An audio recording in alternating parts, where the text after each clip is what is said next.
Aproximativ 270.000 de firme din București, Ilfov, ar putea beneficia de fonduri europene. CONAF solicită Ministerului Fondurilor Europene accesul echitabil al tuturor companiilor la finanțare europeană. Guvernele caută soluții pentru a stopa declinul, în timp ce mediul privat încearcă pe cât posibil să se adapteze unei noi economii. Iar în această perioadă pot să vă spun că încă de la începutul pandemiei, CONAF a inițiat un plan de 10 măsuri.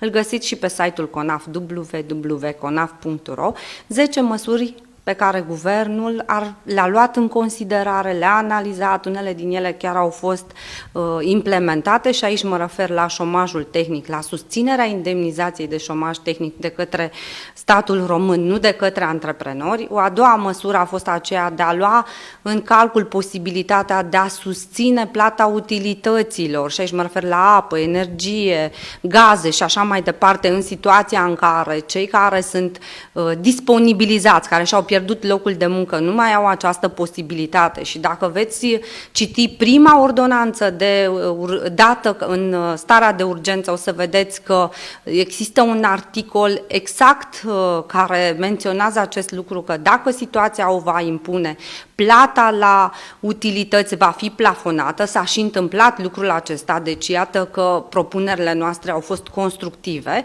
iar cea de-a treia măsură a fost aceea de a propune Guvernului României să înlocuiască măsura șomajului tehnic cu măsura unui stimulent financiar acordat antreprenorilor pentru a păstra locurile de muncă. Noi ne-am gândit că la finalul acestei stări de urgență, foarte mulți dintre cei care îngroașă rândul șomerilor, și nu mă refer doar la șomaj tehnic, nu vor mai putea să-și găsească un loc de muncă. Și atunci, pentru a-i stimula pe antreprenori să creeze locuri de muncă, să susțină și să continue la dezvoltarea aceasta economică, să se gândească un plan de măsuri financiare, astfel încât antreprenorul să nu trăiască cu teama că nu va putea să susțină plata salariului. În continuare se discută și parțial din măsurile trimise de noi, așa cum v-am spus, au fost luate în considerare și cel puțin din punctul acesta de vedere mă declar extrem de mulțumită, pentru că, iată,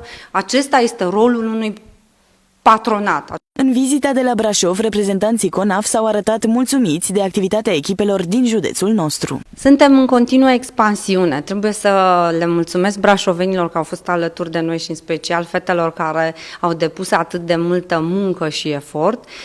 În luna mai ar fi trebuit să sărbătorim un an de zile. CONAF Brașov este prima sucursală lansată de noi, așadar iată că inima mea cumva bate într-un mod special pentru brașoveni și le mulțumesc. Astăzi am avut o discuție extrem de importantă cu încă o serie de doamne care își doresc să ni se alăture și sper eu ca obiectivul nostru, acela de a deveni reprezentativ la nivel național, să aibă în vedere și o parte semnificativă din tot ceea ce înseamnă antreprenoriat brașovean.